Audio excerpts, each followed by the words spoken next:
NRC এখন বলছে করতে হবে। এনআরসি পুজো শেষ হয়ে গেছে, বিহারে যে এসআইআর সেটাও কিন্তু কমপ্লিট হয়ে গেছে। সেখানে আর লাস্ট সুযোগ দেওয়া হয়েছে, যারা যারা নাম তুলতে পারেননি তারা শেষবারের জন্য আবেদন করে নাম তুলতে পারবেন। তো বিহারের শেষ পর্যায়ে কাজ চলছে। পশ্চিমবাংলাও এসআইআর প্রস্তুতির কাজ আগামী 7 দিনে শেষ করুন, জেলা শাসকদের বলল কমিশন। বিয়ের নিয়মে শাস্তি বার্তা, অর্থাৎ যদি কেউ বিয়ের নিয়ম করে তাহলে কিন্তু শাস্তির যোগ্য অপরাধ মনে করে সেটাকে দেওয়া হবে। তো উত্তরবঙ্গে সাম্প্রতিক পরিস্থিতির কারণে বুধবারের বৈঠকে, মানে গতকালে কথা বলা হয়েছে, উত্তরের বেশিরভাগ জেলার ডিইওরা উপস্থিত ছিলেন না, বাকিদের নিয়েই বৈঠক হয়েছে। সূত্রের খবর, এখনও পর্যন্ত এ বিষয়ে কোন জেলা কতদূর প্রস্তুতি নিয়েছে তা বৈঠকে প্রতিটি জেলা ধরে ধরে আলোচনা করা হয়েছে। মানে কোন জেলায় কীভাবে কাজ করা হবে এটা কিন্তু বন্ধুরা আলোচনা করা হয়েছে। তবে 7 দিনের মধ্যে কাজ শেষ করার কথা বলা হয়েছে।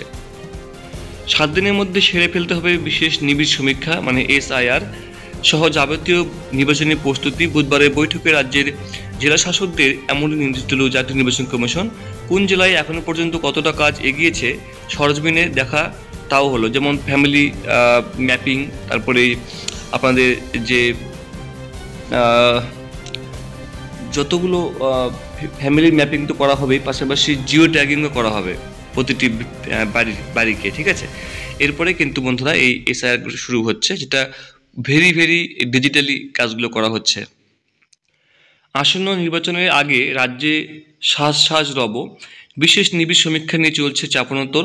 তার আগে নির্বাচনী প্রস্তুতি খতিয়ে দেখতে মঙ্গলবার রাতেই কলকাতায় পৌঁছে গিয়েছে নির্বাচন কমিশনের দলে রয়েছেন উপনির্বাচন কমিশনের জ্ঞানেশ ভারতী, কমিশনের তথ্য প্রযুক্তি শাখার ডিরেক্টর জেনারেল সীমা খন্না, কমিশনের সচিব এস বি যোশী এবং উপসচিব অভিনব আগরওয়াল।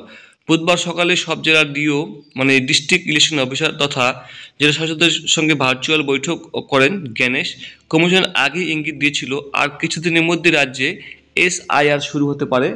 বুধবার বৈঠকে এক প্রকার স্পষ্ট সে কথা কিন্তু বলা হয়েছে, মানে আর কিছুদিনের মধ্যে। তো গতকাল আমি যেটা আপনাকে বললাম বন্ধুরা, নভেম্বরের 1 তারিখ থেকে শুরু হওয়ার কথা রয়েছে, কেননা সামনে কালী পুজো রয়েছে, তারপরে ভাইফোঁটা রয়েছে, ছট পূজা রয়েছে, এই জন্য অনেকগুলো ছুটি রয়েছে এই মাসে। তো আগামী 1 নভেম্বর থেকে শুরু হয়ে যাবে কমপ্লিট, এটা নিয়ে কোনো সন্দেহ নেই।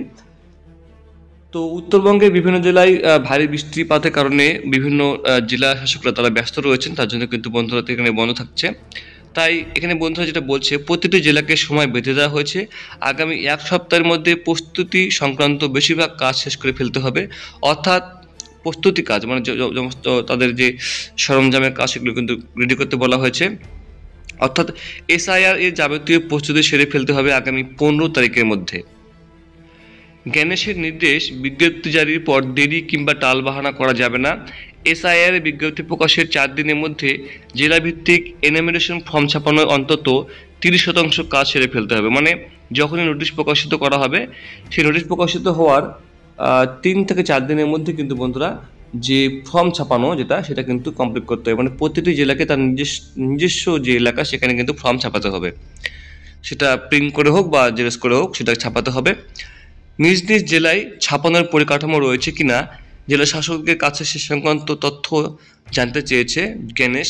উল্লেখ্য, বিহারের ক্ষেত্রে এক জায়গা থেকেই ফর্ম ছাপিয়ে প্রতিটি জেলায় পাঠানো হয়েছিল, তবে বঙ্গের ক্ষেত্রে নির্দেশ দেওয়া হয়েছে যে প্রতিটি জেলায় আলাদা করে ছাপাতে হবে এনুমেরেশন ফর্ম। মানে প্রতিটি জেলার জন্য আলাদা ফর্ম রয়েছে কিনা এটাও একটা সন্দেহ রয়েছে, ফর্মের ফরম্যাটটা আলাদা হবে কিনা বা একই ফর্ম হবে কিনা। তো প্রতিটি জেলার জন্য ফর্ম ছাপানোর কথা বলা হচ্ছে। তবে আপাতত যেটা বন্ধুরা খবর সেটা হচ্ছে